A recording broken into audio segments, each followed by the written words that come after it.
Happy Earth Day! Thank you for tuning in the City of STEM's live Earth Day of celebration. I'm your host, Nanette Rodriguez. I'm a project director for Day One. Day One is a local public health nonprofit here in the San Gabriel Valley. Day One is a proud partner of the City of STEM. You may have watched our program during the year's kickoff celebration for City of STEM. To rewatch our program or any of the 3 streams from that day, click on the link in the chat. We are now 3 weeks away from the month-long celebration of STEM Thursdays. Today we're celebrating Earth Day. Let's make an effort to reduce our carbon footprint this year by taking shorter showers, 5 minutes or less, unplug any unused electronics to save energy, walk or ride your bike to any destination 1 mile or less to reduce our carbon emissions in the air, and lastly, plant California native plants in your garden to provide a habitat for local pollinators and local ecology, plus you will save water and it's less maintenance. We encourage you to engage with our presenters in the chat, cheer them on, or type in any questions that you have, and give us a shout out on social media using the hashtag #CityOfSTEM. We have a great lineup for you today. In just a few minutes, we'll be joining LA County's Natural History Museum on an ocean experience aboard their Deep Submergence Vehicle, better known as DSV Sea Nettle. Later on, we'll talk trash with the City of LA Sanitation Department, and then we'll learn the ins and outs about electric vehicles with LA Clean Cities Coalition. I'm also excited for you to meet Zaina the Great. She is the queen of nature and she's going against the great plastic monster. She is one cool girl. But first, I want to share a little bit more about Day One and what we're working on. Check this out.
Our website and social media channels are listed in the chat. Feel free to reach out to us. We also want to shout out to our sponsors. None of this magic happens without the support of our sponsors. Not only are these companies believers in STEM, they're also investors in the future through the programs like ours. Let's see the video.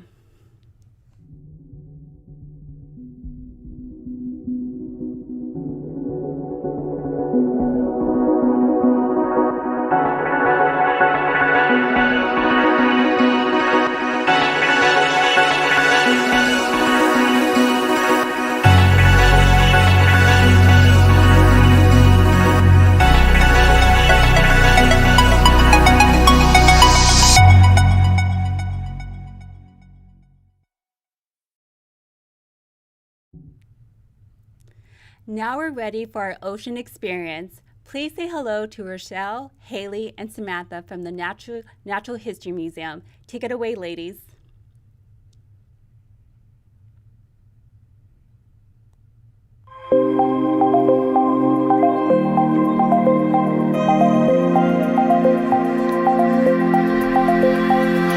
Hi friends, my name is Rochelle. Join the Natural History Museum's Ocean Experience and find out what this is. Comment your guess below.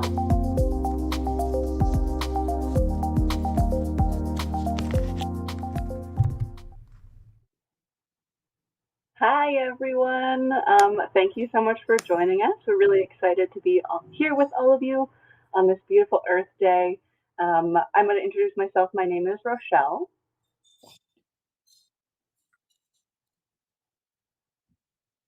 And I'm Haley, and we work together at the Natural History Museum and the Mobile Museums team.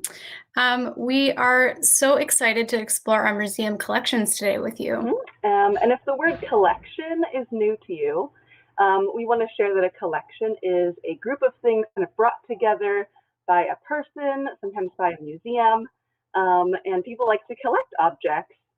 If you think of things like rocks and shells, I love to collect things like that, books, action figures, and so many other things like that. I know Miss Haley has a collection of refrigerator magnets, which are pretty cool. This is true, yes. And there's always something to learn from a collection. So no matter what you decide to collect, can you think of something that you collect? We actually are keeping the chat open today, so let us know in the chat if you collect anything.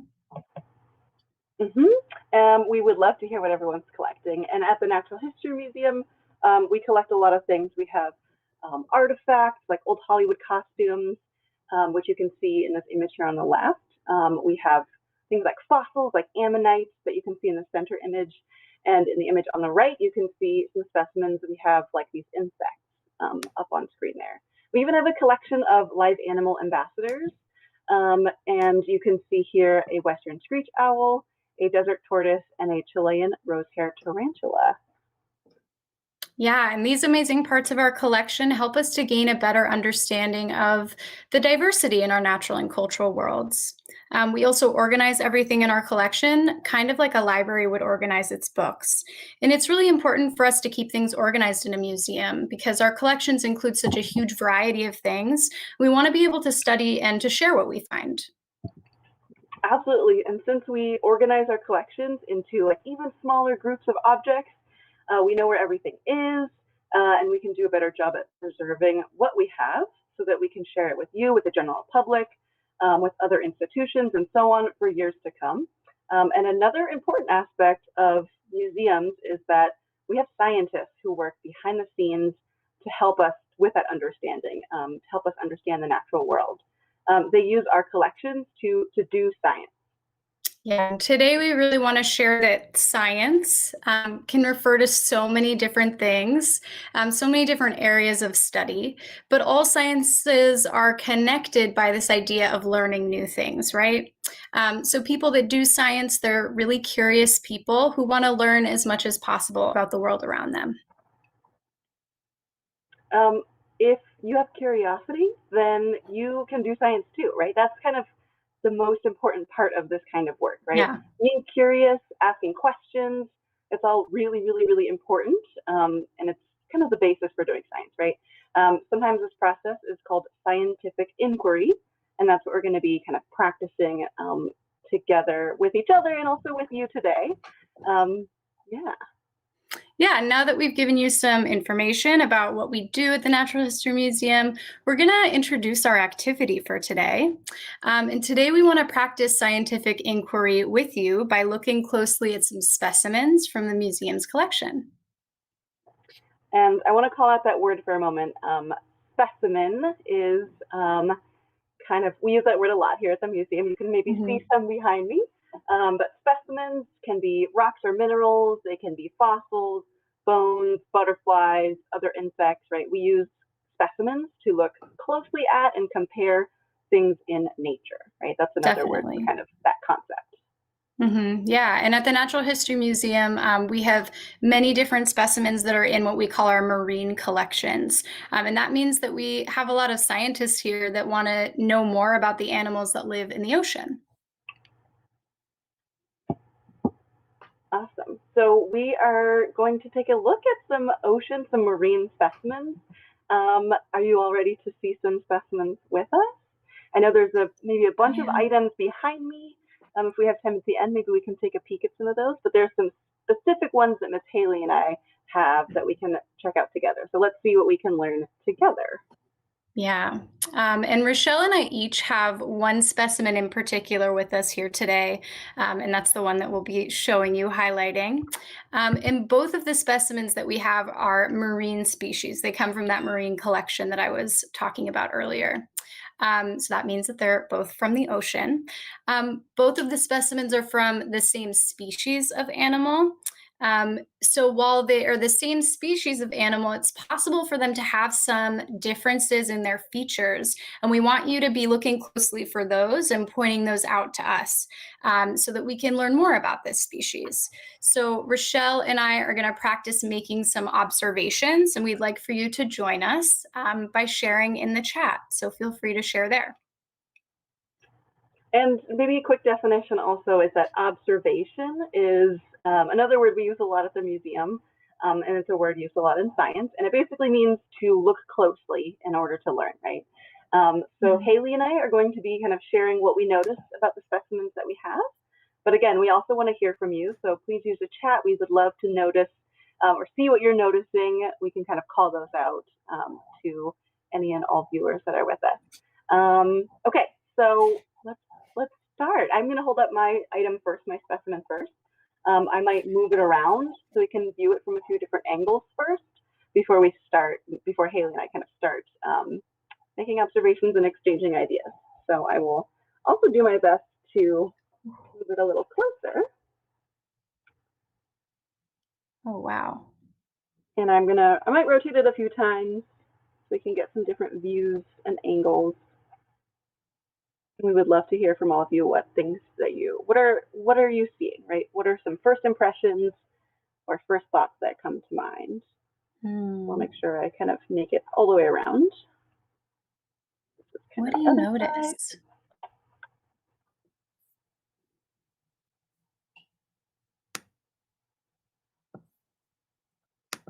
I'm gonna go this way. Ooh, nice. I see some folks are noticing those teeth there, right? Kind of the teeth in the back. Nice. So we might be noticing things like teeth. That is, how do you know they're teeth? That's my question to you, right? Sometimes this process, we want to be, maybe it might seem silly to be like as obvious as possible, but when scientists are examining maybe new specimens like this for the first time, any and all of that information is really helpful, right? So why do you know their teeth? Do they remind you of any other types of teeth that you've seen before? We're getting some great input from chat. It looks like it has large eyes. Right, you can kind of see these spaces look like pretty important for eyes. Oh, interesting. I I see like, some. I'll hold it next to my head. Yeah. Some folks are looking back at, are responding to your comment, Rochelle, about the teeth, that they kind of look like tusks to them, which is interesting. Like from other animals, we might be comparing them to. Someone said like a warthog even, which I love.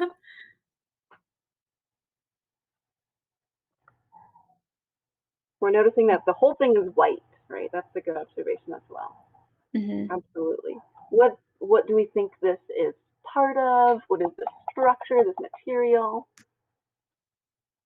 Any kind of thoughts here? And Haley, what are you noticing? Is there anything that you want to point out?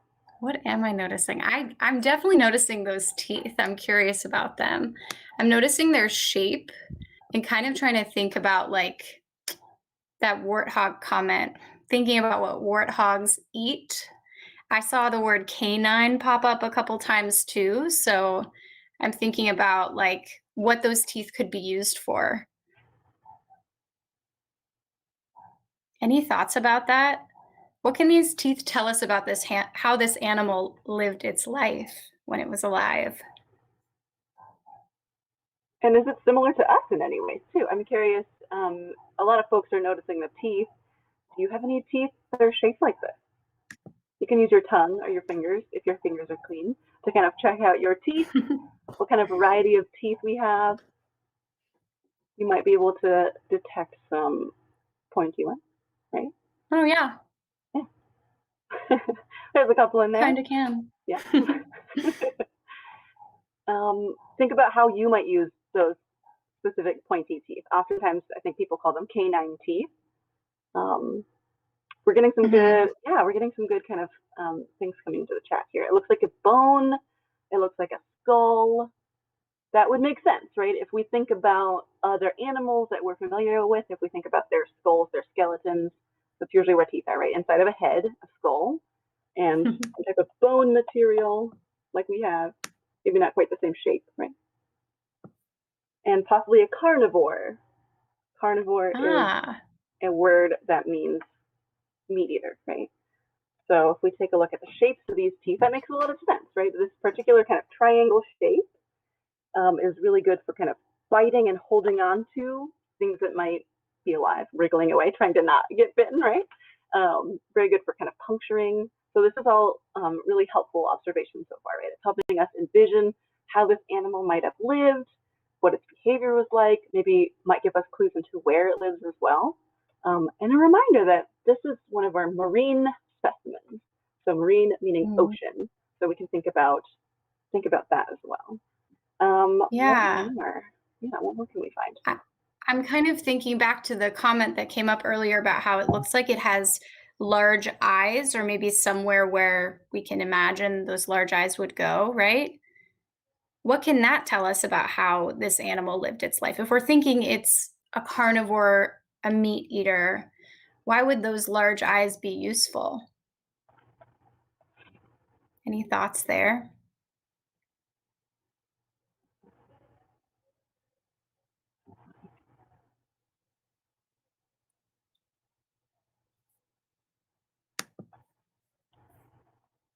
I'm going to compare it to us again because I know that like humans, we have decently large eyes for our heads, right? If we think about it, so maybe there's some habits or behaviors that this animal might have in common with us. But Mhm. think about where an animal might live, where it might help to have large eyes. Think about what it needs those eyes to do, right? We're getting some good suggestions and observations in the chat, some good critical thinking, right? Someone suggesting maybe hunting. That fits in line with what we've kind of determined so far with the shape of these teeth. This animal probably being a carnivore. Absolutely. Maybe Yeah, to potentially see underwater. underwater. That makes sense, right? We did say that this is from our marine collections, our ocean collections. So probably makes sense this animal would see underwater. I love it. We're looking super closely and pointing things out, and then also kind of interpreting the data we're collecting, right? It's pretty awesome. What Miss Haley, what do you else? think of this area? Oh, I don't know. That area right Better there. angle in there. I mean, I know that my teeth are, and my mouth is right here, and then I know my nose is right above it, right? So if we're kind of comparing to the way the human skull looks, I can imagine that would be for the nose. Hmm. I wonder why, because the mouth kind of comes out like out from the skull, right? I'm curious about the shape and why that might be helpful to this animal when it's alive. I think that's a good thing to think about as well. Is this a complete skull, right? If we are taking a look at this, we're also thinking about it compared to what our skull looks like, the kind of components, the Yeah, parts of it. This piece, there's a piece missing, right? So there would be a lower jaw, probably down here, that's a good like point. that.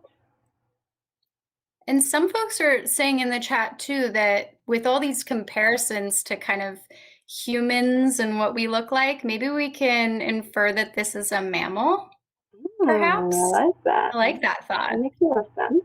That's a good point, right? We've kind of shared that this is from a marine collection, but that's all we've said. There's a lot of variety, a lot of diversity in the oceans in terms of what types of animals are there. So this might not look like any kind of fish that we've seen before.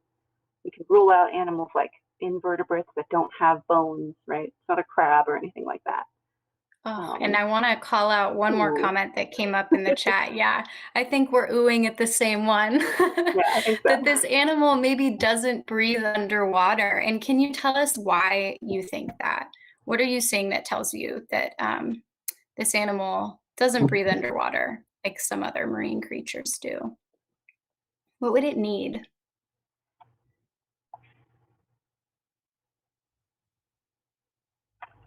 And if anyone would like a specific angle of this skull to be seen, please let me know as well, because I know I keep kind of Yes. holding it this way, but I'm more than happy to kind of show us different angles or get a second look at a different portion if we need that. Just take a moment and take a look at all these components. Pretty interesting to Kind see of it a, from those whoa, that's kind perspectives. of a cool Yeah. view. I have some thoughts about maybe, oh, somebody chimed in as well. Yeah, so what do you need to breathe underwater? Something that we don't have, right? Maybe people have tried. I wish we could breathe underwater, but we lack gills. We lack a specific kind of organ, a bodily part that helps us process oxygen out of water, right? We can't do that. We just have this darn nose. But Miss Haley noticed that this also looks an awful lot like, I don't know, a mammal face, a nose section. We're getting some comments here that this is probably a large snout or nose area. Noses don't have gills, right? If you have a nose, that probably leads to specific organs inside of our chest. Those are called lungs. So this is really, really excellent kind of deduction that everyone Oh, is contributing to. I they're love this. so great. Ooh, Yes.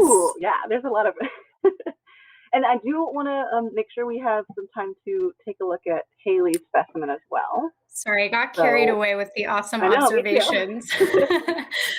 So let's add to our research now. Yeah. I want to observe a specimen now. Again, it's from the same species, and it's the one that I have here with me. And I think what we can do is kind of some comparative analysis, right? So, what are the similarities that we're noticing between the one that Miss Rochelle had and the one that I have? So I'll do the same thing. I'll kind of twist it around.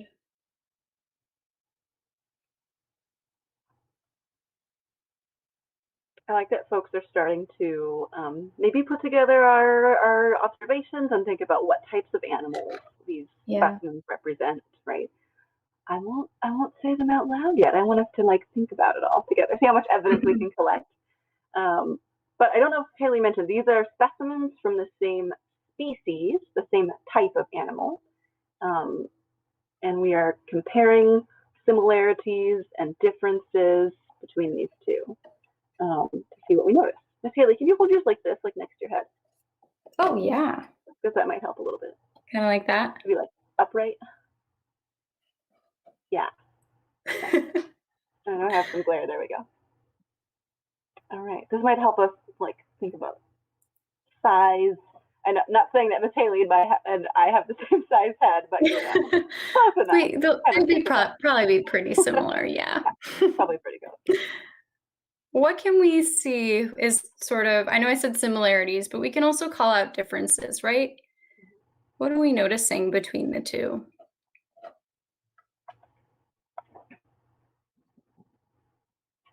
I'm noticing that yours is an awful lot larger than the one I'm holding. Yeah. Unless our heads are just that differently sized. But. Oh no, I think it definitely is. And I see some folks are noticing that too. There's a huge size difference between them. Yeah. What else am I seeing? Someone I'm noticed a different seeing shape on the top of the Oh. skull. Oh, that's right. Yeah, that's a really good one. So this right here. So the skull that I'm holding is pretty smooth, just kind of Mhm. streamlined shape right here. Pretty kind of, I don't know if I want to say flat, but like the curve is pretty I don't know, not curvy, if that makes sense. So if we look at Haley's, hers has compared to mine a much larger kind of almost like a thin shape. Yeah, and if I hold it this way too, you can see that it's pretty thin. Maybe from this angle also. Like that? Yeah. Yeah, you can see that there's just Yeah, kind of like this ridge on top. good point. I also want to point out that one major difference between our two specimens is that I actually have that bottom jaw, right? So if these are the same species, can we gather some more info from looking at the full set of teeth?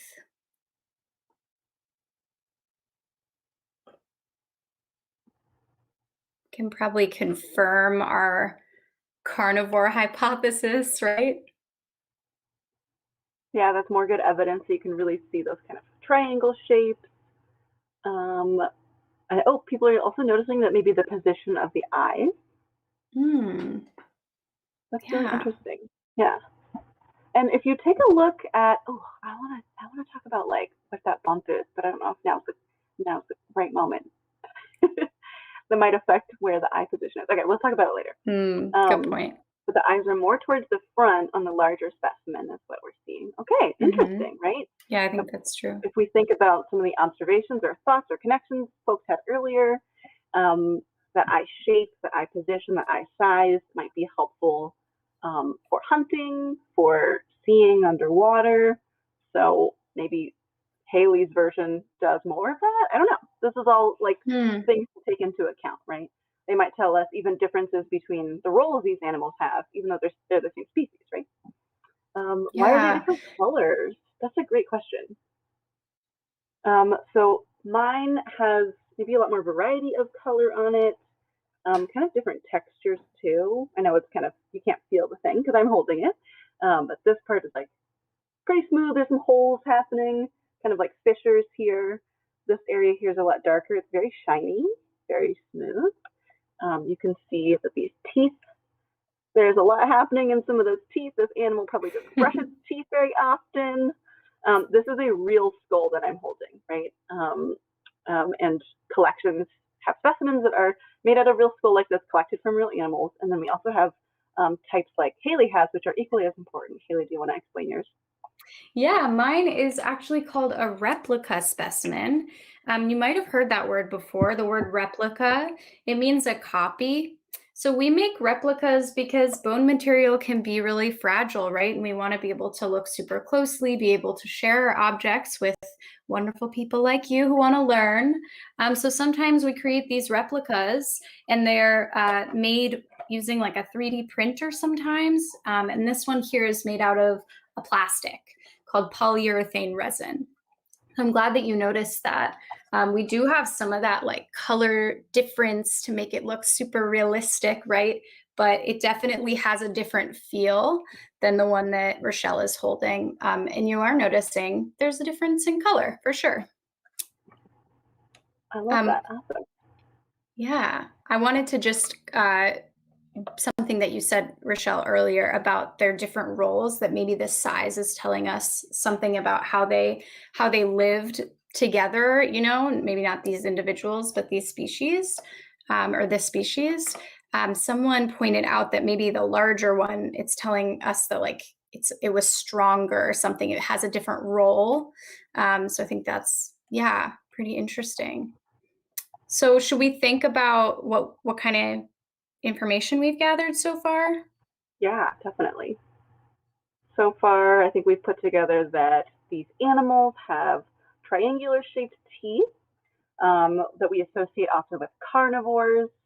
The size kind of might give us maybe some clues about the size of the rest of the animal's body, right? This is just the Mhm. head. What else would be nice, right? Marine, they live underwater. We were Yeah, talking we about know that. nose. So this animal probably breathes oxygen in a similar way that we do, right? It does not have gills. Oh Mhm. my gosh, what else? There was so much good. What else? We noticed that maybe those combined clues could be telling us that it's a mammal. And then we talked also about the role of having such large eyes. And then maybe that the shape of the skull for the larger animal has something to do with its eyes being a little further forward. We also talked about, did you say this already? The shape? Yeah, I think All a little right. bit. I maybe we can talk about that as we ask people to maybe share what their hypotheses might be. What do you think these are? We would love to hear from you. And I know we had a few suggestions earlier, some people kind of making their deductions already, but now that we've kind of had a chance to look at both of these, do some good comparisons, make lots of great observations, what animal do you think these skulls belong to? And we'll give everyone a moment to kind of align their brains, kind of think their thoughts, and share them with us. Um, and as we're doing that, I want to talk about maybe that that ridge on top of Miss Yeah. Haley's skull, and how helpful it is to actually see that jaw. And Miss Haley, if you could hold your skull this way, that would be really helpful. Trying to see Yeah. the way you're holding it. Are you thinking this way?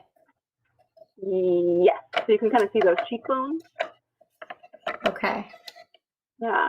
So these kind of holes right here, below where the eye would be, you have kind of that shape as well, your cheekbones, right here below your eyes. There are muscles that go through those, right? You can kind of open and close your mouth. You can kind of feel those muscles under your cheeks. And you can feel the top of your head moving too, right? Kind of when you do that, when you manipulate your lower jaw. So I know it's not arranged the same way, but that's kind of the function of that ridge on the top of this animal's skull, is to be a muscle attachment site for jaw muscles. So Oh. think about that, right? This animal, this particular specimen, does not have that ridge. The one Haley has this really huge kind of crest for strong jaw muscles. Some really good, might give us some really good ideas too. All right, we're getting some good thoughts coming in. Earlier, we had someone suggest maybe it was a seal based off of our evidence. Well, I love this saber-toothed seal. Okay, so maybe some type of nice idea. marine animal that might. I want to look that up. We're thinking maybe a sea lion. Okay. Yeah, what do we think? I mean, we've seen a couple others, like folks were comparing it to animals that are not marine, but I liked those comparisons still, like horse, warthog, I remember. Yeah. So a lot of ideas floating around. Yeah. What do you think? Do you think we're ready to reveal what it is? Yeah, I think Okay. we're ready. Okay. So here we go. What we're seeing now is a drum roll, Sea please. lion. Oh, I said it. I gave it away. We are seeing these skulls of California sea lions. So again, my specimen is a real skull. Haley is holding a replica skull of a male sea lion. Mine is female. In these images, you can see that size difference maybe more clearly, right? Female sea lions are somewhere in the range of like 200 pounds. Males can be somewhere in the range of 800 pounds, right? So these skulls are maybe giving us a clue. If we had the rest of those bodies, the rest of those skeletons, we might be able to see that 600-pound difference a little bit more clearly. But it's pretty amazing, right? So thanks so much, everyone, for sharing your observations with us today. This is just one of many ways that we can do science, right? I know a lot of times when people hear the word science, they think of like beakers and lab coats and like crazy frizzy white hair everywhere, right? But what we practice today is it's the basis for science, right? It's a really, really important part of this scientific process that scientists use whenever they find something new, whenever they look at anything critically, right? Which is what we kind of do on a daily basis, right? As humans in our world. All the time. Haley? Yeah, definitely. And because today is Earth Day, we really want to share with you that humans have only seen like 1 to 3% of our planet's oceans and the life that lives in them, which is pretty amazing. That's not a lot, right? So that's why marine biologists and other types of scientists who study life in the ocean are so important. Their work really helps us to understand marine creatures and their habitats. And their goal in that work is to learn how to protect our planet for the future, because our oceans make up such a huge percentage of our planet. They're so critical. It's kind of amazing, right? And think of all those discoveries that might happen, right? And this same kind of critical process that has to happen for so many discoveries that are still out there, right? And especially on this Earth Day, we want you to remember that being curious is a way of doing science, right? They are the same. So if you want to learn more about marine animals, about our museum's collections, we have some resources and links that we would love for you to explore. We'll place those in the chat below or wherever the chat may pop up for you, wherever you're viewing. But we hope that you kind of check some of those resources out. Yeah, and I know I mentioned where we're coming from earlier. We're coming from the Mobile Museums program at the Natural History Museums of Los Angeles. And if your school is interested in discovering more of our marine specimen collection with our Ocean Experience program, we're also going to link our sign up page for you in the chat. So for interested teachers, that link is updated constantly with our availability in real time. So please keep an eye out for our availability. And the very last thing I want to quickly mention as well is that we are part of a family of museums that have also been participating in City of STEM for the past few weeks. One of them, the La Brea Tar Pits Museum, is having a raffle for a copy of this book, which I have as well, and I love it. It's called Wild LA. It's a great resource for just nature in Los Angeles. It's got hiking trails, field guides, all kinds of information. We'll paste a link as well for how to enter to win a copy of this book. And we encourage you to check out the other videos as well on the City of STEM website from our museum too. Yeah. All right. I guess And we I have a think few minutes. yeah, we just also want to check and see. We might have received a few questions from folks throughout the program. We have a couple of minutes to respond. I have a bunch of shelves behind me too. So we would love to answer any questions that any viewers might have. Maybe we can get a last look at these also. I was going to say, we got a couple of awesome questions throughout that were about that crest on the top of the male California sea lion. So good on you for calling that out. Some folks were wondering if that was for the males. So yeah, good observation.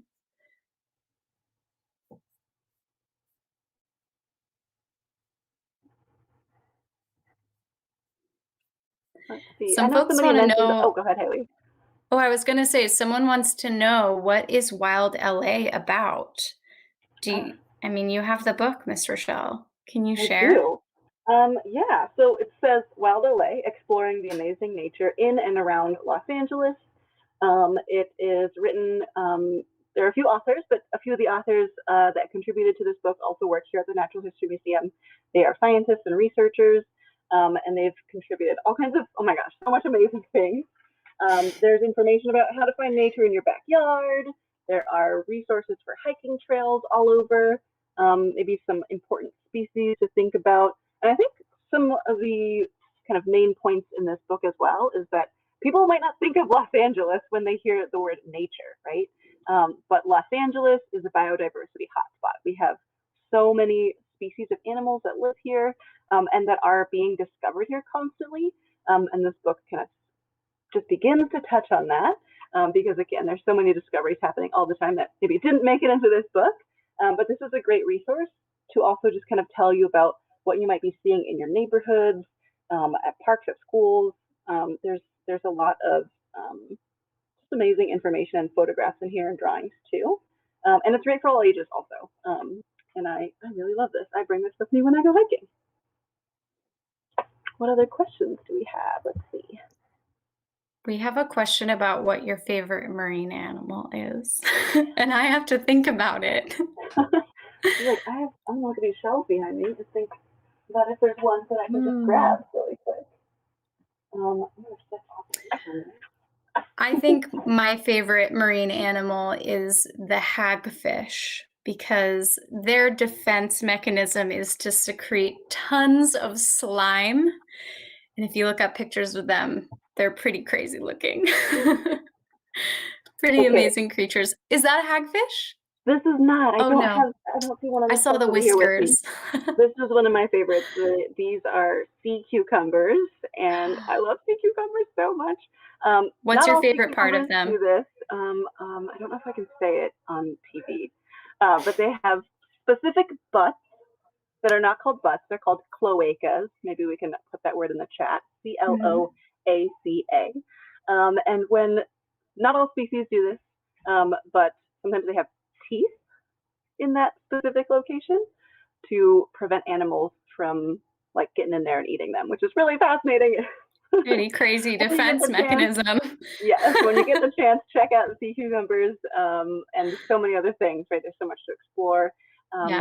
We are getting to the end of our time here, but we want to thank all of you again for joining us.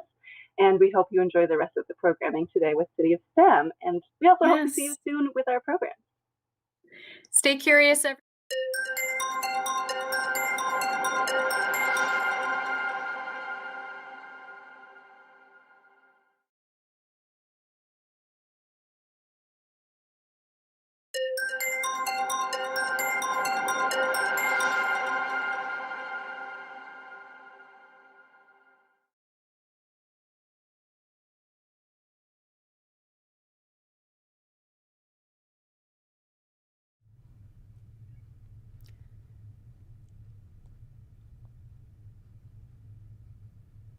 Wow, that was amazing. How would you all like to explore the ocean in the Sea Needle?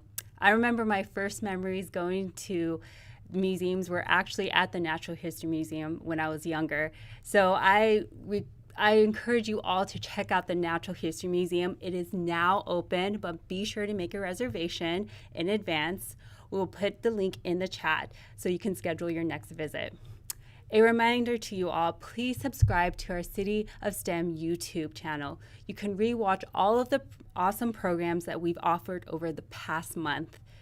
And also, I want to hear from you. How are you celebrating Earth Day today or this week? Did you plant a tree in your community? Maybe you're growing native plants in your garden or in your community, or you're helping recycling cans and plastic bottles. Please let me know in the chat. The Earth Day festivities will continue next with Abby from LA City. The Earth Day festivities continue next with Abby from LA Clean Cities Coalition.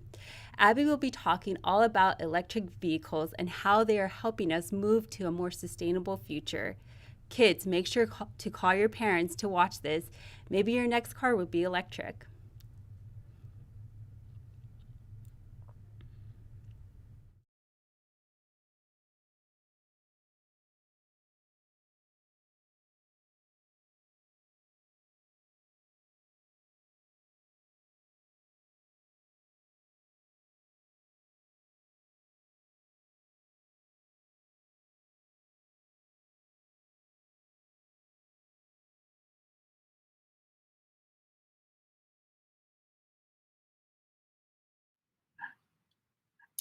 Good afternoon and happy Earth Day, everyone. My name is Abby Drude.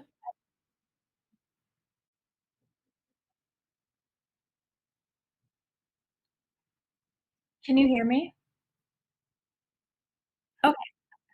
Okay, thank you. Sorry about that. My name is Abby Drude. I'm speaking to you today on behalf of the Los Angeles Clean Cities Coalition. And today I'll be talking about electric vehicles, otherwise known as EVs. Just to begin, if you have any questions throughout the presentation, please feel free to put them in the chat and I'll do my best to answer them at the end of the presentation. So as many of you know, the use of electric vehicles has become more and more widespread, especially here in California, where electric vehicle sales easily outperform every other US state. Now, this shift towards electricity is already happening and will not end anytime soon. So that being said, this presentation is really a resource for you to learn more about electric vehicles. The purpose of why I'm talking to you today is really to provide general information about EVs and then show you how and where you can find some really useful and relevant resources. So I'll start off today by giving a quick introduction to who we are, the Los Angeles Clean Cities Coalition. I'll then present some basic EV information, and then I'll lastly provide direction to resources that will make the purchase of an electric vehicle more feasible. So to start, the Clean Cities Network is a Department of Energy program that really aims to reduce vehicular emissions in the United States. So the program's broad goal is really to foster the nation's environmental, economic, and energy security. And they do this by working to advance alternative fuels and fuel-saving technologies. So how this is done is by breaking up the program into a network of nearly 100 local coalitions all across the country, and each coalition works towards this broad goal in its respective area. So the Los Angeles Clean Cities Coalition is our local coalition, and our role is really to enable our stakeholders to reduce vehicular emissions and thereby improve the air quality in Los Angeles. So what we do is we focus greatly on reducing the impact of our city fleets, and also educating the public and providing resources to the broader LA community as a whole. So like I mentioned, we primarily do this by working with our diverse network of stakeholders. Our major stakeholders include all of the city departments fleets. So that includes LA Sanitation, Department of Water and Power, Department of Transportation, and so on. And we work with these fleets to really advance affordable but more environmentally conscious practices, such as using alternative fuels, whether that be electricity, natural gas, and then also using fuel-saving technologies, so reducing idling and that type of thing. We also work with our general stakeholders, which include government agencies and utilities. And then lastly, our final stakeholder is the general public. So we really work to educate individuals on more environmentally friendly practices and then provide them with relevant resources that can help. So moving on to a brief overview of electric vehicles and some of the different broad categories of electric vehicles that are on the market today. This presentation is looking specifically at PEVs, which are plug-in electric vehicles. And PEVs have the ability to be charged by an off-board or an external electric power source. So simply put, PEVs can be plugged in to an electrical source.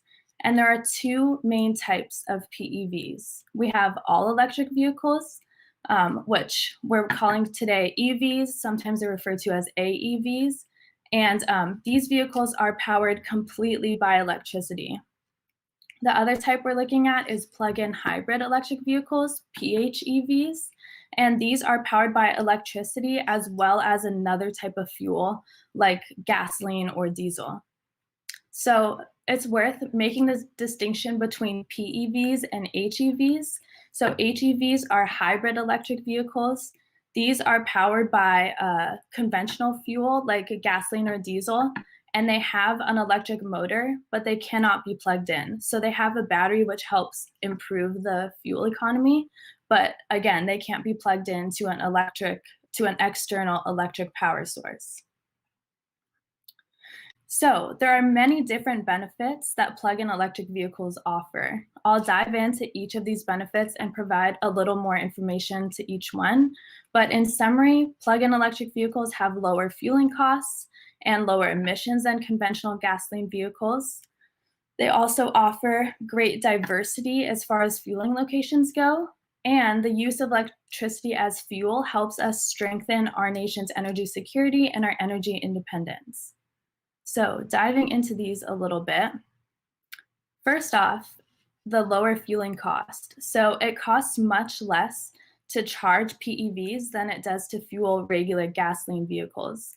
Actually, on a national average, traveling by electricity costs about half of the cost of traveling by gasoline or diesel. And this is because electric vehicles are super efficient vehicles, and electricity rates are relatively low.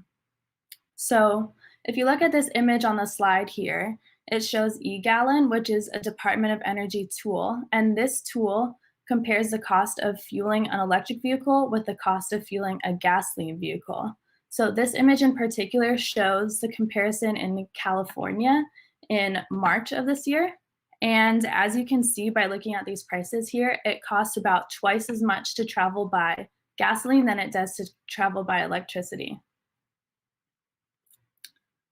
So second is the environmental impact. The environmental impact of plug-in electric vehicles is less than conventional vehicles because they release far fewer emissions. So looking at direct emissions in particular, these direct emissions are what's emitted directly out of the car's tailpipe, are greatly reduced when compared to conventional gasoline vehicles. So all electric vehicles produce 0 direct emissions, and then plug-in hybrid electric vehicles produce much less than conventional vehicles because their fuel economy is so much higher. They have that electricity to supplement their fuel use. When we're looking at life cycle emissions, which are all of the emissions from the entire life cycle of the car, so from the time it's manufactured until the time it's disposed, they are also reduced in plug-in electric vehicles. And a big reason for this is because using electricity allows us to use non-polluting sources. So for instance, when that electricity is created by solar or wind or hydro, there aren't any emissions that are released when the fuel is being created. So that allows these plug-in electric vehicles to have an even smaller impact on the environment.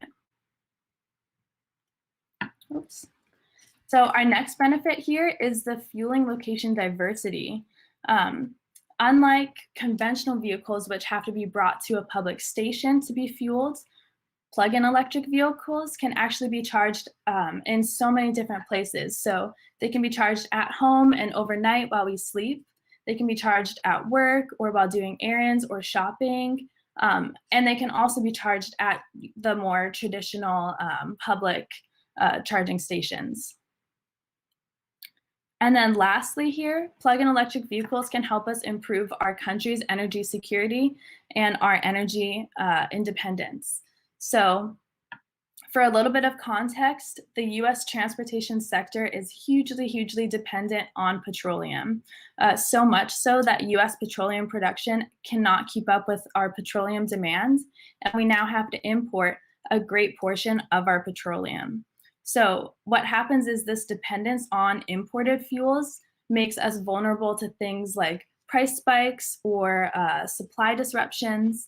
And shifting to electricity actually allows us to address this issue because almost all US electricity is produced from domestic fuel sources. So whether that is coal or nuclear or natural gas or renewables, this electricity can be produced domestically, and we're not vulnerable to these things like supply disruptions or huge price spikes. So if you're interested in learning more about these types of vehicles or finding resources that will actually help with purchasing them, a really great place to start is our local Los Angeles Clean Cities website. So since our coalition is actually housed within the city, within the LA Sanitation and Environment Department, our webpage can be found on their website at lacitysan.org/cleancities. I included the link on this slide here. And looking at this first image on the left, that will be our main page, which you see when you go to this link. And this contains a lot of general information about our coalition, including our goals and objectives for the year. But what I would really like to point your attention to is the Clean Cities Resources page. So you can actually get there by scrolling down on that gray column on the left, and then clicking on this Clean Cities Resources tab, which is circled there in orange. And once you click on that, it'll take you to a page that looks like this. Now, this is that Clean Cities Resources page, and this is where you can find all of these resources that I'm going to be talking about. So this page is super useful. The first 3 links that you see on it lead you to different incentives that will help with the cost of purchasing or charging an electric vehicle. The next 3 links there lead to resources and tools that are meant to help either current, existing EV owners or future potential owners. So for example, there's a station locator tool, which helps you find charging stations in your area, and several other tools. And then at the bottom of the page there, you'll see PEV handbooks created by the Department of Energy, and each of them just contains a lot of really useful information about electric vehicles. So for instance, this plug-in electric vehicle handbook for consumers would probably be the most applicable. And this is a great resource just for more information about electric vehicles. Another great resource to check out is the Alternative Fuels Data Center. So this image here shows the AFDC website. Right now we're on the Fuels and Vehicles page. And this page specifically is a great resource for general information about different alternative fuels, so including electricity, but also including ethanol or hydrogen or natural gas. But this website, the AFDC website, is a really great place to go to find relevant incentives, as well as different tools. So you can navigate to those different tools by using the tabs that are up on that green bar.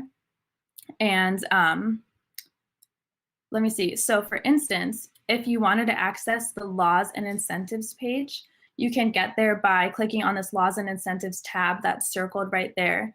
And this page allows you to search for incentives either federally or by state, and it'll provide a huge list of incentives, rebates, tax credits, all regarding different alternative fuels to really bring down any cost of purchasing alternative fuel vehicles or actually charging or fueling them.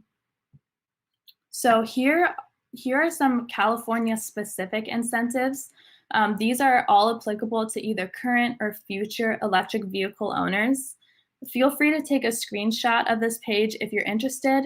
I did pull all of these from the AFD website, so you can always go back there and find more information on each of these. One thing I will add about the AFDC website is it's very comprehensive, but it's also very non-specific. So if you're looking for LA-specific rebates, using the links from our coalition website is much easier just because it'll take you to the relevant resources more directly. And then the last thing I'll point out about this AFDC website is the tools page here. So again, you can access it using that tab on the green bar that's circled here. And clicking on that will take you to links to all of these different interactive tools that the AFDC offers. Now, some of the most helpful and applicable tools I've listed on the right here. These include a vehicle cost calculator. It includes an alternative fueling station locator, the vehicle search tool, as well as the find a car tool. So each of these are really useful tools to check out. So another great place to look for resources and incentives is by checking with your utility provider. Many offer really, really great incentives, especially for decreasing electricity costs and charging station costs for electric vehicles. So LADWP, for example, offers their customers rebates that help pay for the installation of at-home charging stations. And they also offer special rate plans for EV charging for their customers. And they also have a rebate program where they offer up to $1,500 for the purchase of used electric vehicles. Southern California Edison is an example of another utility company that offers their customers resources. So on their website, they actually have an EV rebates and incentives page where they upload a lot of information about their own clean fuel reward program, as well as providing direction to other organizations' rebates and incentives. They also have a rates and savings page where they discuss different ways that their customers can save money by buying an electric vehicle. And they offer special time of use rate plans to help their customers increase their savings.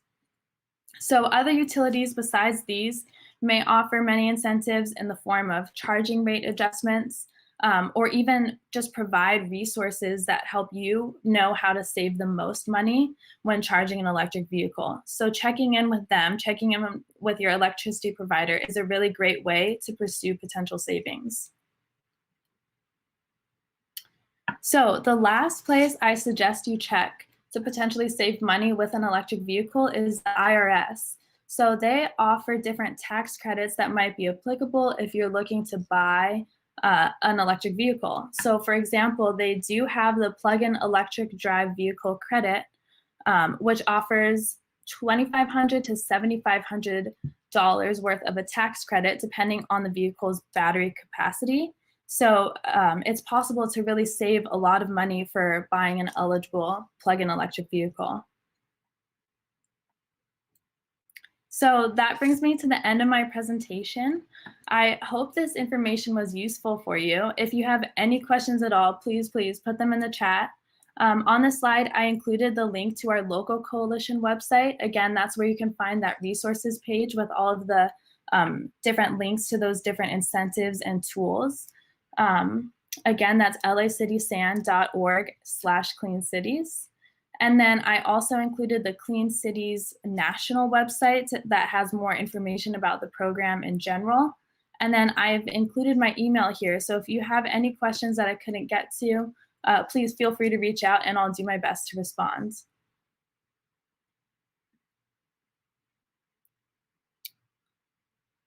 Okay, so I'm taking a look here. If you have any questions, feel free to put them in the chat and I'll get to them.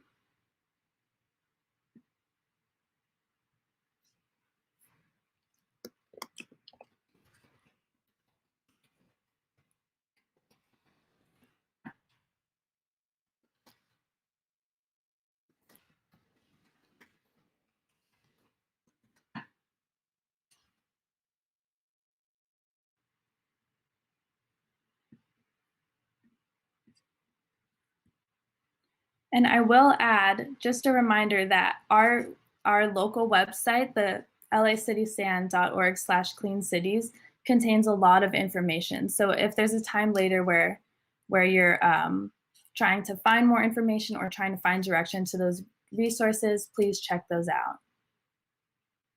Okay, I have one question here. Someone asked, do you think hydrogen cars are on their way? Personally, I do. I think hydrogen is definitely on its way.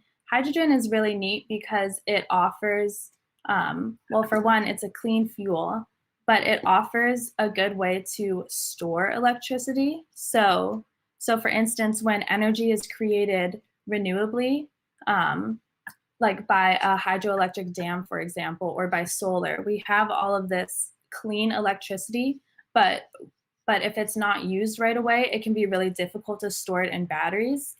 If we use this electricity to create hydrogen, then that hydrogen can be stored physically and used later on. So that kind of solves like a storage issue. So I think hydrogen is definitely on its way. There are a lot of really cool uses for it. Great question.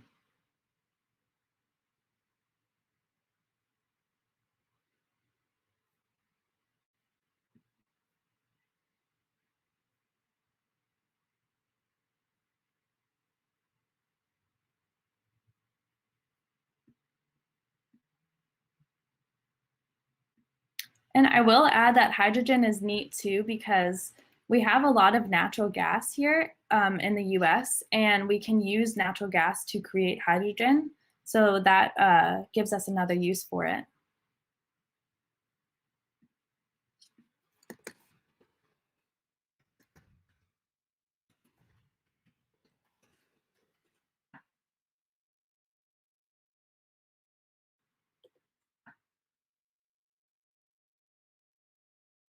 Okay, so if there are no further questions, I just want to say thank you for your time. I hope this was useful, and I hope you all have a really happy Earth Day.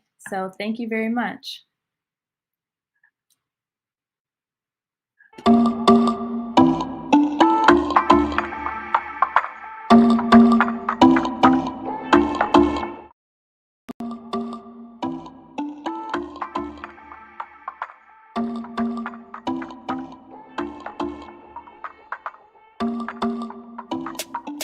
Celebrate Earth Day like a birthday.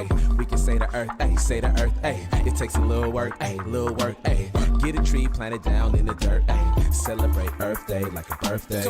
We can say to Earth, ay, say to Earth, ay. It takes a little work, ay, little work, ay. Reduce the use of plastic, it hurts the Earth, ay. Celebrate Earth Day like a birthday. Reduce the use of plastic, it don't biodegrade. Clean schools, green schools, we need schools to teach renewable energy use. My act of green will save the Earth. I'll plant a tree down in the dirt. You can eat less meat to save the Earth. Reduce your footprint to save the Earth. Come on. Celebrate Earth Day like a birthday. We can say to Earth, ay, say to Earth, ay. It takes a little work, ay, little work, ay. Get a tree planted down in the dirt, ay. Celebrate Earth Day like a birthday. We can say the earth, ayy, say the earth, ayy. It takes a little work, ayy, little work, ayy. Reduce the use of plastic, it hurts the earth, ayy. Celebrate Earth Day like a birthday. It's up to you and I to save the earth. Let's make a change, starting on Earth Day. This is what you can do to help save the world. Reduce your ecological footprint. You can walk, ride a bike, or carpool. For electronics, use the power strip because they use energy when they're not in use. Slow down on the use of plastic. Effects on the earth are drastic. Reduce pollution by using less plastic. When you shop, bring your own bag. Hey, this is what I'll do to help save the earth. Take shorter showers. I'm gonna plant a tree. No plastic cups. Even turn off the water when I brush my teeth. These are my acts of green. Celebrate Earth Day like a birthday. We can say the earth, ayy, say the earth, ayy. It takes a little work, ayy, little work, ayy. Get a tree, plant it down in the dirt, ayy. Celebrate Earth Day like a birthday. We can say the earth, ayy, say the earth, ayy. It takes a little work, ayy, little work, ayy. Reduce the use of plastic, it hurts the earth, ayy. Reduce the use of plastic is way beyond tragic. The ocean, full of great garbage patches. Somebody come plant a tree with me so we can have better air to breathe. Reduce your ecological footprint. Save the water in the land we're losing. And if you have an ecological dream, create your own act of green. It's on you, what you gonna do? Celebrate Earth Day like a birthday. We can say the earth, ayy, say the earth, ayy. It takes a little work, ayy, little work, ayy. Get a tree, plant it down in the dirt, ayy. Celebrate Earth Day like a birthday. We can say the earth, ayy, say the earth, ayy. It takes a little work, ayy, little work, ayy. Reduce the use of plastic, it hurts the earth, ayy.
Hi everybody! My name is Susie and I am the author of Zana the Great and the Giant Plastic Monster.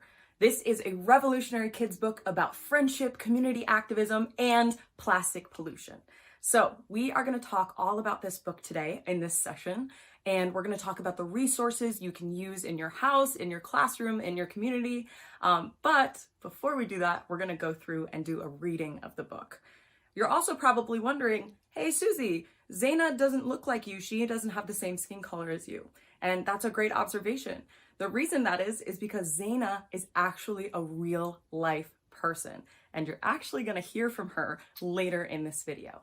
But without further ado, here is a reading of Zana the Great and the Giant Plastic Monster. All right, everyone, this is Zana the Great and the Giant Plastic Monster, written by Susie Hicks and illustrated by Nandy L. Fernandez.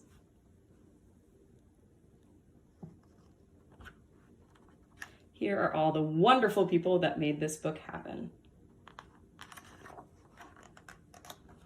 In the middle of town, on a small curvy road, in a house with a roof and a yard with a toad, round the gate to the left and beyond a few stairs stands our hero, barefoot, taking in the fresh air. Who is this, might you ask? Who's this fearless young sprout? If we ask, then she'll tell us. I don't have a doubt. I am Zana the Great, and I'm glad that you're here. I am queen of all nature, a worthwhile career. Let me tell you my favorite of all of her tales. So strap in, buckle up, we're about to set sail. While Queen Zana was watering her plants and vines, out of nowhere a ring sounded from her hotline. It was on the line was her pal, Annalise the blue whale. Oh, please, Zana, we need you. This problem's large scale.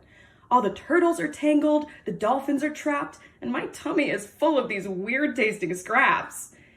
What on earth could be causing her friends so much harm that they realized the great need to sound the alarm? Right then, Zay knew she didn't have much time to waste, so she tied up her cape and departed post-haste, which means very quickly. I am Zana the Great, and I'm now on my way. There is nothing to stop me from saving the day.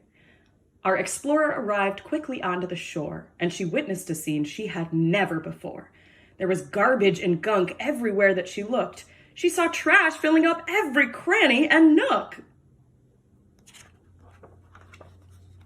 She was so overwhelmed by the filth and mayhem that she quite nearly missed a small voice cry, ahem.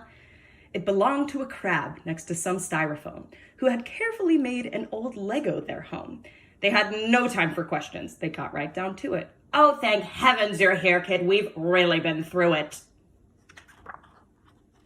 We'll start off with the small stuff. The plankton are sick because they're eating the fragments of tiny plastic. Then the small fish eat them, and each time that they do, all the trash in their tummies grows out the wazoo. And now don't get me started on the bigger fish, because they're chomping on litter like it's their main dish. And the birds can't take flight because there's trash on their wings. But to top it all off, now we're stuck with that thing. What thing? Zana asked as she lifted her head, and at once she was filled with a terrible dread. A huge monster the size of a zillion dumpsters lifted up from the depths, and it looked right at her.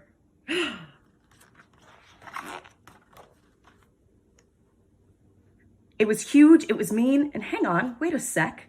That foul monster was made up of tons of plastic. There were forks, knives, and spoons that still had their price tags, next to bottles, balloons, and some grocery bags. She could not figure out what to do with this fright, but then Annalise surfaced to Zana's delight. Hop on, pal, Annie yelled as she splashed with her tail. I've got something to show you. There's truth to unveil. You know all of the garbage inside that large brute? There's a trail to the beach. It's been taking that route. Where does all this trash start? Zana started to think. If we cut off the source, maybe then it'll shrink. She hopped off on dry land, and then what do you know? Standing there were her friends who were waving, hello. Can we lend you a hand? Evan asked with a grin. That trash monster looks tough. With our help, you can win. Kate and Bee agreed to, but Queen Zana replied, oh no thanks, I'm all set. You can go back inside.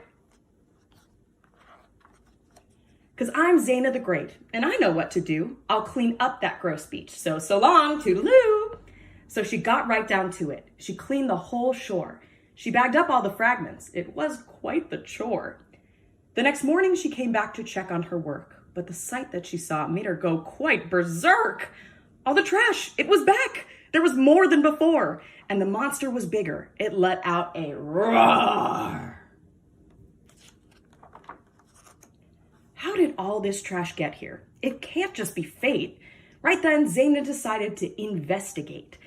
It appeared that the garbage began to get dense as it got near the river, so she hopped the fence and she followed that trash path while picking up clues about who was behind this big lump of refuse, which is another word for garbage. Standing out was a label on wrappers and nets that read, "Willie's Fish Shop. We're as good as it gets." Willie's Fish Shop, she thought. I go there all the time. I sure wonder if he knows he's causing this grime. So she marched right on into the shop round midday and cried, "Willie, I must speak with you right away. You have got to stop making this single-use stuff. On behalf of the earth, I'm declaring enough." "What is this?" Willie asked. "I'm just doing my job. I have never once littered. I am not a slob." When you use something once and then throw it away, it still stays on the earth and takes time to decay. So please, sir, reconsider your packaging plan, because it's getting too much for the oceans to stand. But they're cheap and they're quick, and no one's told me no. If you want to change laws, to town hall you must go. Find the city official, the one who instructs. If you really convince him, I'll change my products. Zay was mad at his choice, but that didn't last long. She would show her that city official was wrong. "'Cause I'm Zaina the Great, and in this I believe. I'll develop solutions that we can achieve." So she hopped, skipped, and jumped over to the town hall, bringing with her a sign upon which she had scrawled, "Save our seas," which she lifted on top of her head as she entered the waiting room that was ahead. She was given a number and told to sit down next to piles of paper stacked high as the town. After what felt like years, the bell finally chimed, and she ran to the office and muttered, "Showtime." She discovered the fellow hunched over his desk and began to say, "Sir, the poor seas are at risk." But before she could finish, he groaned and he stood and he gasped, "Well, the seas are not my neighborhood." "Listen, kid, I have no time for all your concerns. My to-do list is huge. There is mail to return. There is war and there's need. I've got people to feed. You should go take your protest to someone who'll heed," which means who'll listen. "But my friend," Zaina said without batting a lash, "don't you know that you're feeding your people with trash?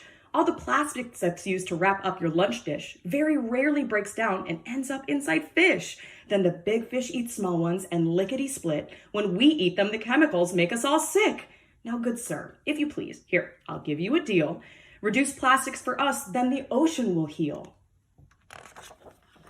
"Get a grip, little girl," said the man in a huff. "You have had your 5 minutes, and that is enough. We are really quite busy. There's no time for fools. So please take your sign with you and get back to school." She was then shuffled out through some sterile white halls and was tossed out the door by her green overalls. She plopped down on the curb, her feet propped in the street, feeling loneliness, anger, distress, and some grief. "I am Zaina the Great, and I'm misunderstood. Why won't anyone listen or help do some good?" It was then, on that curb, she decided to go fight the monster, but this time she'd do it alone. She arrived at the beach, waded into the muck, but before she could realize it, Zaina got stuck. That old monster had tricked her. She thought that was kelp, but it had trapped her in plastic and she needed help. So she struggled, she wiggled, she cried out in fear, but the monster just grinned, knowing no one could hear. As she sat in the trash, Zaina felt very small, and she thought, "Am I really so great after all?" She quite nearly gave up, and she sighed with exhaust, but right then, when it seemed like all hope had been lost, all at once came a splash, and to Zaina's surprise, she then spotted her friends right in front of her eyes. They all yanked her away from that slippery trap, and they swam off to safety right on Annie's back. So she thanked them and hugged them all twice just because they had saved her. But wait, how'd you know where I was? We were trailing behind you, been there this whole time. We all followed you here, but avoided the slime. All these problems have layers. It takes more than one. You've inspired us to help, so we'll get the job done. 'Cause you're Zana the Great, and you're never alone. We can fix this together and clean up our home. So then Evan marched up to the fisherman's shop and showed Willie the ways he was able to stop his pollution of oceans and seas far and near through compostable packaging and fishing gear. Meanwhile, B sorted through tons of paperwork stacks, and the city official provided the snacks as they drafted a bill that would soon start to ban all the single-use plastics they found in the sand. And then Kate and some pals gathered round on the beach to clean up all the garbage that was in their reach, and some volunteers dove for the trash that had sunk, and that monster, well, the beast finally shrunk. And it shrunk and it shrunk and it shrunk on and on. So by morning, that villain was practically gone. Then from somewhere downtown, there came forth a great cheer from a large crowd of people. And we could all hear, "I am Zana the Great, and these here are my friends. We defeated the monster, so that means the end." Just kidding! Even though we succeeded in beating the beast, all the plastic we waste has just barely decreased. But together we'll team up, both grown-ups and kids, so that what has been done slowly can be undid. There are days when it feels like no one gives a hoot, and that nature is ignored by those dudes wearing suits. But have faith, we've got voices, so don't lose your grip. If you want to help out, the next page has some tips. And here we've got a page full of plastic pollution information, plastic reduction tips, and we have more resources on our website and from our partners. And we'll talk about that in just a second. But for now, that is Zana the Great and the giant plastic monster. Well, there you have it, folks. That is Zana the Great. But the fun does not stop there. Every single character in this book is based on a real person. And we've got some of them to come say hi to you and talk about why they care about the planet. Zana, why is it important to take care of the Earth? Because you live on Earth, and if you don't take care of it, it might blow up and you don't have anywhere else to live. Because space is not really a good place to live because you can't even live there. And all the other planets are too cold and hot. And the dwarf planets are too small. So, only Earth is the only place that you can live. So if you don't take care of it, it might not stay and you might not stay alive. Good. Hi, I'm Evan Phillips, inspiration for the character of Evan. And as you can see, I love nature. But beyond that, I care deeply about creating a world where every human has access to clean water and sustainably made food, and creating a world where everyone is safe. Thank you. Hi, my name's Kate, and I care about protecting our beautiful planet for the future generations to come. Tagote, Shibi Gonsi, Inapobitiak. Hi everyone, my name is B and it's a pleasure to meet you all. I come from the Apache and Yaqui Nations and I reside here in Tongva Territory. I'm 19 years old and feel free to use any pronouns. One reason I want to protect Mother Earth is because I see her as my relative, and it's my responsibility to ensure that I can look after her, not just for myself, not just for my ancestors, but also for the future generations. Yeah, Shokotasia, thank you. And then there's me. I'm Susie. I'm an environmental educator and media maker, and I care a lot about the ocean because I worked at an aquarium, and I saw firsthand the ways that plastic can affect our ocean ecosystems and our public health. So when I was working as a preschool science teacher, Zana told me that she was the queen of nature, and the rest is history. I'm so excited for you to check out this book, but beyond just the book itself, we also have a bunch of curriculum that I'm going to take you through right now. All right, so next month we are debuting the Zana the Great and the Giant Plastic Monster curriculum. So this will look like a collection of learning goals and learning activities and take-home activities that students can do to deepen their learning after reading the book. So what do we want to achieve with this curriculum? How can we take the adventure narrative content that Zana the Great brings and turn it into something that students can take home and have a tangible impact and achievement? So the learning goals that this curriculum covers are science inquiry, marine ecosystems, plastic pollution, social emotional learning, and community-based solutions. So it is a mixture of social emotional and science, technology, engineering, and math, with a little art thrown in there too. So we are basing it off of some next generation science standards. So the first one is the kindergarten standard that says things that people do to live comfortably can affect the world around them, but they can make choices that reduce their impact on the land, water, air, and other living things. And then to deepen that learning a little bit more, we have the third grade standard that says when the environment changes in ways that affect a place's physical characteristics, temperature, or availability of resources, some organisms survive and reproduce, others move to new locations, yet others move into the transformed environment, and some die. So this has to do with the ways that plastic affects marine ecosystems and then what humans can do about it. So the target audience for this curriculum specifically is K to third grade, but it can be scaled and some of the activities can be included for older students as well as younger students. A lot of them are art projects and physical warm-ups, so it's stuff that any age would be interested in. So how are we going to be breaking down the lesson? It's going to be content-based modules and activities. So there are 5 lessons all together, and they can be done at any point. You can do them in 30 minutes, in an hour. You could do one straight week of just Zana content, or you could break it up into a longer unit if you wanted to. So the first lesson is plastic in the ocean. We're talking about ocean habitats, things underwater plants and animals need to survive, and how plastic is able to disrupt that and disrupt the natural balance of the ecosystem. The second lesson is food chains and bioaccumulation. So that talks about how each animal that eats plastic is then eaten by another animal, and how the plastic then travels up the food chain and can actually affect human health.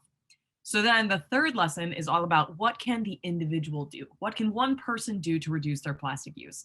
This lesson focuses on the ability of individuals to recognize plastic excess and cut down it. It subverts the 3 R's and adds a couple more R's, but then also focuses on reducing plastic in general.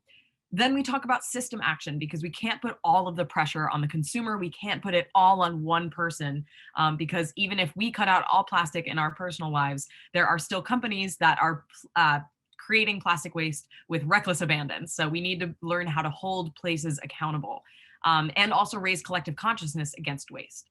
And the final one is about community and self, because we aren't going to change the world unless we change ourselves and our mindsets, and then change the folks around us that we love and that we interact with. So it talks about believing in yourself and using your community around you to make the change that you want to see. So the way that each individual lesson breaks down is it starts with a warm-up and introduction. So you start with a physical warm-up. It's usually a theater game or a call and response or something that gets the body moving, gets the endorphins flowing, and then talks about what topic we're going to be covering and relates it back to Zana's story. Then the second part is discussion and concepts. So we're going to be talking about what bioaccumulation is, how it travels up the food chain, what happens to environments in the ocean when plastic is introduced into it, and then how we can find the community helpers that are doing something about it. And then the final one, we have a hands-on craft or experiment that has to do with each of the topics, and we'll end every single lesson with affirmations and a dance party. So these are all going to be available for each one of the lessons. So if you want to pick one of the lessons and not use all 5, that is totally fine. They can work just as well as standalone lessons as well. And the deliverables. So these are the things that you can expect and you can see that we'll be able to use in your classroom or at your home or at your community center. The first one is a slideshow. It's a PowerPoint that you can use to present content to your class, either on Zoom or in person. The second one is activity printables. So each activity that we do will have a printable and a PDF that can be used synchronously or sent home for students to do the activity with material lists and instructions. And finally, a facilitator's guide. So this is going to be something that you can reference whenever you're actually facilitating the content that we're doing. So it has tips and tricks as well as directions and time frames of creating the content. And that's it. Thank you so much for tuning in, and keep in touch on social media. We are always collaborating with different community members and looking to bring a bigger impact to the world. And there you have it, folks. That is Zaina the Great and the Giant Plastic Monster.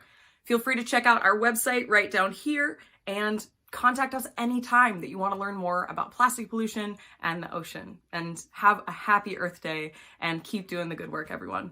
See you later. Wow, Zaina is an amazing girl and truly inspiring. I hope you all feel inspired too. Let me know let me know in the chat if you have any ideas on how you plan to protect our Earth. To purchase Zaina the Great book, click on the link in the chat. I want to thank you all for tuning in today and remind you that the City of STEM is LA's largest celebration of science, technology, engineering, and math. And as much as it is a celebration of Los Angeles' past and present identity as a hub for science and innovation, City of STEM is a platform to unite the diversity of Greater Los Angeles, getting public around science and drawing attention to the region's continued and national importance in STEM research, education, and industry, from aerospace to biotech. Be sure to check out the cityofstem.org for more information and follow us on social media to stay in touch with upcoming programs. Coming up now, we are meeting with the City of LA Sanitation Department. They have a big job in this city. They have some great advice for us that will help reduce greenhouse gas emissions and promote landfill diversion. Say hello to Laura.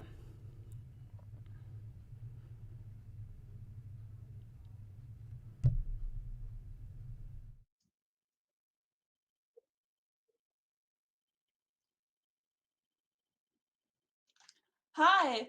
Hi, everyone. My name is Laura McAllister. I'm an environmental engineer who works for the City of Los Angeles, LA Sand and Environment. Today, I will be going over One Earth LA's path to zero waste. So today, we'll be going over recycling, sorting. We're going to have a fun activity with these trash cans and our waste bottles to see where it's going to be going. I'm very excited. I'm also going to be teaching you guys about like proper waste disposal methods, the problems with single-use plastics, and then the benefits of recycling, and then a new concept called circular economy. So, what is recycling? So recycling is the process of collecting, sorting, cleaning, treating, and basically you take an old material and then you convert it to become into new materials. So instead of using like a raw material, you're gonna be using a recycled material that will be able to produce the same product. Just like how plastic bottles can be made out of old plastic bottles. So why is recycling so important? So with a growing population, this has caused an increase in waste generation and a demand for more resources. So if we recycle, we can reduce emissions, we can save energy, we can create jobs, we can generate less solid waste, and we can conserve natural resources. So overall, recycling provides a solution to the waste that we create. It enables us to reuse the waste and live in a greener society. So let's go over the different bins we have. Okay, so I realize that there might be some people who aren't from the city of LA. So I'm gonna be calling like blue bin. The blue bin means recycle bin. So I know at my house, the blue bin or the recycle bin is blue actually, because I live in LA. But some places are different. Sometimes blue bins are green bins.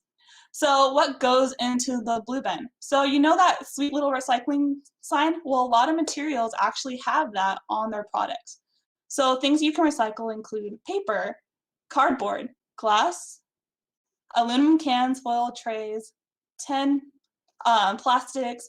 But keep in mind, if you're going to recycle an item, it has to be clean. For example, the reason why you can't recycle pizza boxes, even though it's cardboard, it's because the cardboard box is covered in grease. We're not able to manufacture it and process it if it's covered in grease or food particles. Imagine if you're a recycler and you get 100 cups that are completely dirty. They don't have time or the money to process those materials. So always be sure to keep your items clean. Okay, now we're going to be going over the black bin, which we should really try to not use that much. The black bin is mainly for like non-recyclable trash. Like when you're done eating your food, you can put that into the trash. Animal waste, diapers, cloth. Now let's talk about what you really can't put in a black bin. So you can't put household hazardous waste. You can't put e-waste, medical products, paint, chemicals, pesticides. Do not put in the black bin, because I'm about to go over why landfills are terrible in a minute. So really just try to avoid putting anything bad into the black bin. We actually, in the city of Los Angeles, we have safe centers. So we have areas you can actually dispose of these properly and not make a negative impact on our environment. Okay, last but not least, we're gonna go over the green bin. So the green bin it carries all the green waste. So like our grass, tree masses, plant lives. You can actually put fruits and vegetables in it if they're have not been like fully cooked and processed. Like if you ate like half an apple, you can put that in the compost bin. So are you guys ready for the activity? Please like get ready in the live chat. Okay, so let's talk about the first activity, or the first bottle. So we have a glass bottle. Can you guys put in the chat where you think the glass bottle goes? And then just put glass and then whatever bin. So you can put recycle bin, compost bin, or trash bin into the chat when you're ready. We also have a Starbucks plastic cup. Where do you think that goes? Okay, I'll wait before I get to the tricky ones.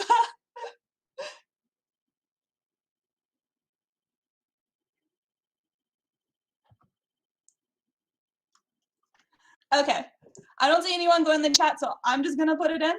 These two actually go into the recycle bin. Yeah.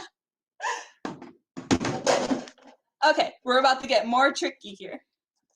Okay, we have a coffee cup, which you would usually get at Starbucks. You know what's really funny? A lot of people think you can recycle this, but you actually can't. You can recycle the lid from it, but you might be wondering, why can't I recycle this? Well, it's because on the outside is paper, but on the inside is plastic. We don't have the technology yet to be able to recycle things like this. However, young minds who are watching this, it'd be super awesome if you can like maybe research and develop a process, expand your mind. This could be a possible career for you in the future. So unfortunately, we're gonna have to put it in the trash. Ooh. Okay, next we have vegetable bag. So inside, I don't know, this just went really bad. I didn't have the time to make it, so I'm gonna have to do something with it. Oh, blue bin, thank you for replying, SL Brim. So I have veggies. So the veggies will actually go into the compost bin. But the plastic bag goes into the recycle bin. And I made sure it was clean. No trash in there, ready to go. Now, for my last tricky one, I have a Frito-Lay bag. So inside, I have chips. These chips have been fried to no tomorrow. They're super tasty. I love chips. I don't know why you would have leftover chips normally, but let's just say you had a very big lunch, you thought you wanted some chips. Well, you actually changed your mind. The chips, since it's been super processed, is not compostable. So we're gonna put the chips in the trash.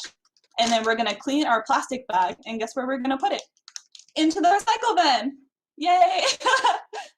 Okay, now I'm gonna go back to my presentation, and then we're going to talk about why it's so important to recycle.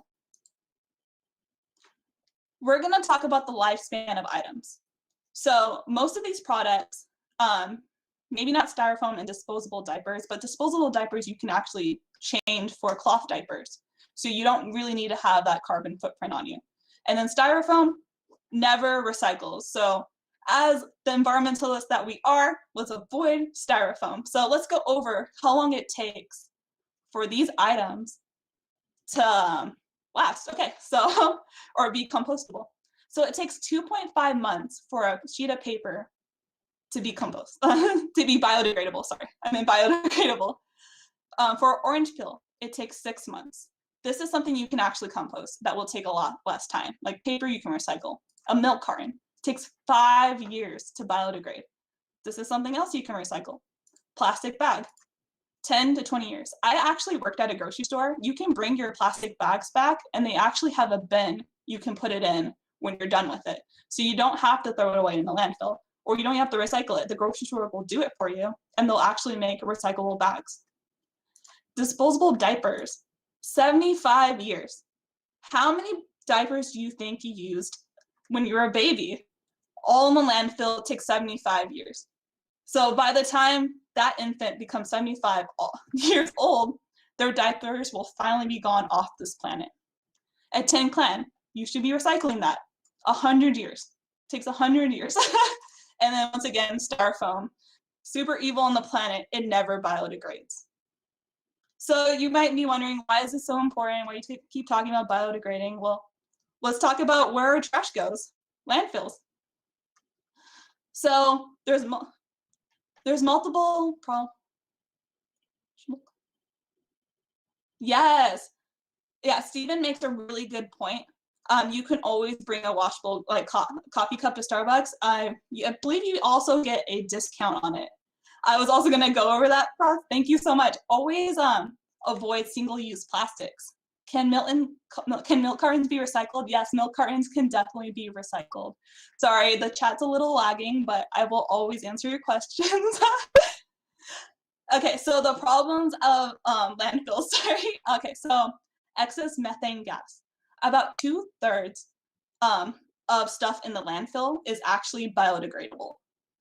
And it actually releases methane gas. So you're like, what's the big deal about methane gas? Well, methane gas is very potent and it traps 20 times more heat than CO2. So this highly contributes to air pollution. Environmental degradation. As more landfills develop, about 30 to 300 species are lost per acre. This is also an increase in the number of animals that feed on this refuse. So landfills attract dirty animals, like they attract rats and crows and insects that you don't want in your surrounding areas. Groundwater and soil contamination. Groundwater can be contaminated as trash decomposes because highly toxic chemicals can actually leach into the supply. If chemicals reach lakes or bodies of water, they can actually kill a bunch of aquatic life. So I'm like, so far it doesn't sound so good. It can create visual pollution. Look at that picture. Do you want that in your neighborhood? Do you want, no, you do not. Luckily, the city of LA, we actually have closed all our landfills. And so we don't have to really deal with that. They have become brownfields, which I'll go over in a bit, what we're doing. It impacts public health and safety. So landfills are breeding grounds for bacteria and disease. This exposes the area around landfills to contamination, birth defects, cancer, and respiratory diseases.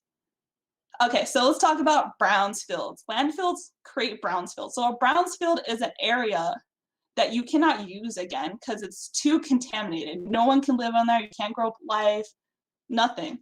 It's horrible. Like a lot of chemical manufacturers, they'll just like, in the 70s, they would just up and leave to different states, leaving brownsfields all over the place, and then like soil filled with chemicals. So the city of LA, it's one of our responsibilities to clean up those brownfields, dig all the contaminated trash, and restore the land for public use. So this is a quote I really like. We cannot recycle our way out of our plastic problem. The only way is to eliminate it in the first place. We can start using biodegradable materials. You can buy materials that you'll keep using over and over again. There's no need to use single-use items, I feel. So let's go over this like cool concept. It's called circular economy. So circular economy, the concept is based off nature. So like, for example, when an animal dies, it becomes part of the soil.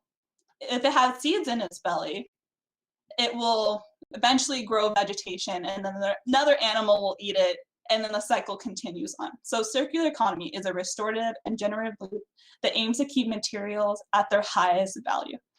I was like researching more into circular economy, and then I was like, someone was mentioning return and renew. So a lot of companies are going to adopt this new approach, return and renew. So let's say you get a washer or a dryer. How long do you keep that washer and dryer? Probably every 10 years you get a new one, right? So imagine how much waste that produces. You're putting a washer and dryer into the landfill every single year. Let's say you live till 100. That's 10 washer and dryers that you put into the landfill. But if you do circular economy, we don't have to do that anymore. So let's say that you have that washer and dryer and you send it back to the company that you bought it from. That company can break down all the components in that washer and make you a new one, a newly upgraded washer. So not only are you staying with that company over a lifetime, but that company is being sustainable. It's not using new resources unless it's adding new components to that washer, but it's being utilized to this most potential.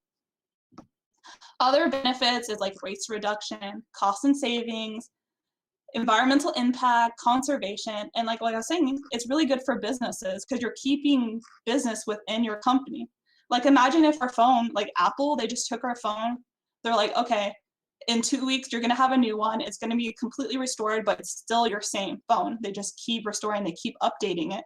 Imagine like how much good that can do in the world when we're not completely just throwing away things and like mining resources when we don't need to. Okay, so the city of LA, we're doing like a material exchange pilot. So for example, did you guys know that 40% of food grown goes into landfills? That is an insane amount. And if we were able to divert, and most of the time it's perfectly good food, like restaurants, grocery stores, will just throw out perfectly good restaurants. Like you probably have been, like, you might think this is a bad item when it's actually not bad, you just throw it away, or you don't like a food item, you just throw it away. Like I was looking at Super Bowl arenas, how much food waste they produce because no one ate it. It's absolutely ridiculous. Well, like hunger in America doesn't need to happen, because if we're able to divert food waste, half of our hunger population in the US would be solved just based off the food that were already grown. Right, that would be awesome. I don't know if you're really commenting on this. Okay, so in the city of LA, we're actually diverting that food waste. If we see good food waste, we're looking at restaurants. We're really trying to get this to people that need it. And if it's not good for people, we actually might give it to the LA Zoo, and those animals can eat it, or it goes to compost. So another thing we're doing is cellulose. So cellulose it's kind of like a spent grain. It can come from like beer. You can make panels out of it. You can make posters out of it. It doesn't need to go into the landfill. And then textiles. I don't know if you guys know this, the fashion industry is the number two polluter in the world. I remember I was going to a textile manufacturer. 1 yard of fabric, 1/3 of that will go into landfill. Perfectly good fabric like this into the landfill. Absolutely insane to me. So what you can do that, you can make new apparel and insulation materials. So for example, do you guys know Patagonia? They're a great apparel company. So they'll like take an old jacket, you can return your old jacket and they'll make new jackets out of it. They'll give you like a coupon code based off that. Absolutely amazing. I was talking to a nonprofit within the city of Los Angeles. They were using textile waste to make beds for the homeless. So that's another way. We don't need to be putting perfectly good textile material into the landfill. It can definitely be utilized. So what are some circular economy things you can do at home? Well, if you have fabric or textiles, why don't you make a reusable bag? There's easy steps on Pinterest you can find. Plastic bottles. I didn't bring my bird feeder, but I've actually made a bird feeder out of a plastic bottle, and it's amazing. Is there any water? Okay, and towels. You can make a pet bed or make a pet toy out of it. So most importantly, you really just need to be a green consumer. Use renewable products, no single-use items, eat less meat, eat locally, try to avoid takeout. I'm a sucker for takeout. But honestly, at the end of the day, you just got to educate yourself and just be mindful. So thank you, guys. Happy Earth Day. If you're a teacher within the city of LA, that's my email. I do a bunch of different modules on sustainability. or I can teach your students what environmental engineer is and what the day-to-day life is. So thank you. Do you guys have any questions?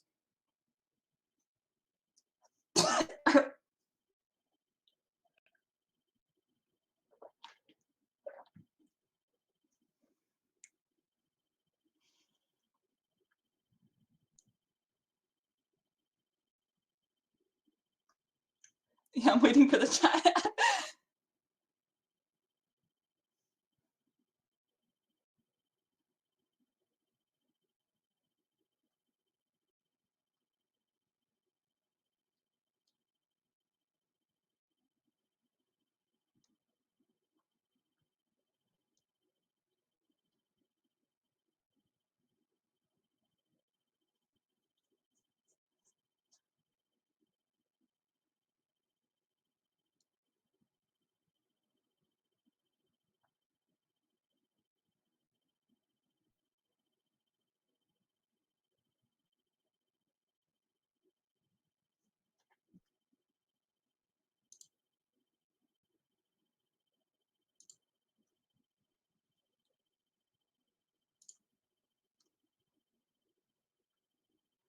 I guess I have no questions. I guess, okay, thanks guys for your time.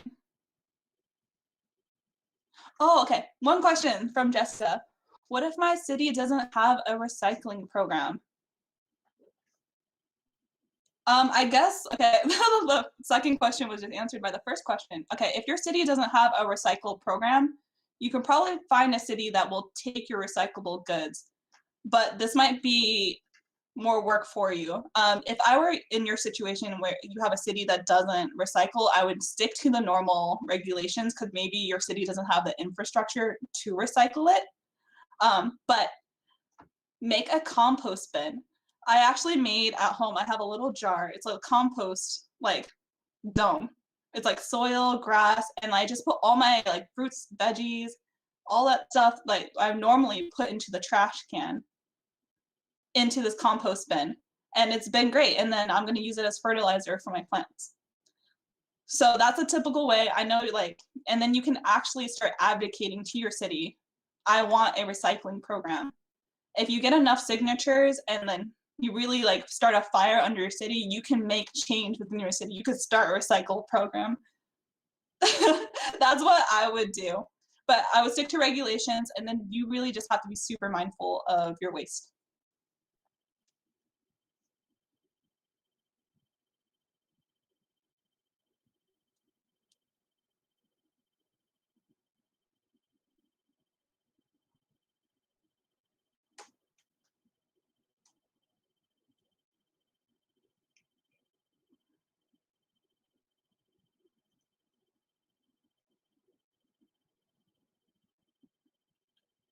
Any more questions?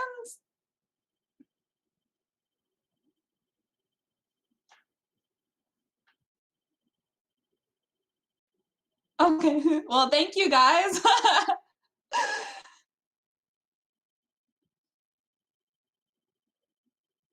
The 2021 City of STEM Innovation Challenge Sustainable Solutions is calling all Los Angeles County Middle School students to help create a more sustainable LA.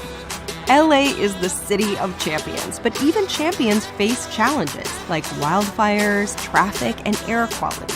But bold solutions can come from anywhere, and we want to hear from you. Entering to win is as easy as 1, 2, 3. 1. Gather a team of 1 to 5 students from your school and create an idea for a more sustainable Los Angeles. 2. Create a 2-minute video that identifies the problem, the solution, and the potential impact for Los Angeles. Be sure to include the STEM needed to develop the solution. 3. Ask your parent to complete registration and video submission at cityofstem.org/innovation-challenge. The grand prize team will spend a day touring Los Angeles' top tech companies and will present their winning idea to STEM influencers, including me, Allie Ward, science communicator and host of Did I Mention Invention on the CW. LA needs your ideas to bring about a more sustainable future. Don't delay. Get started today.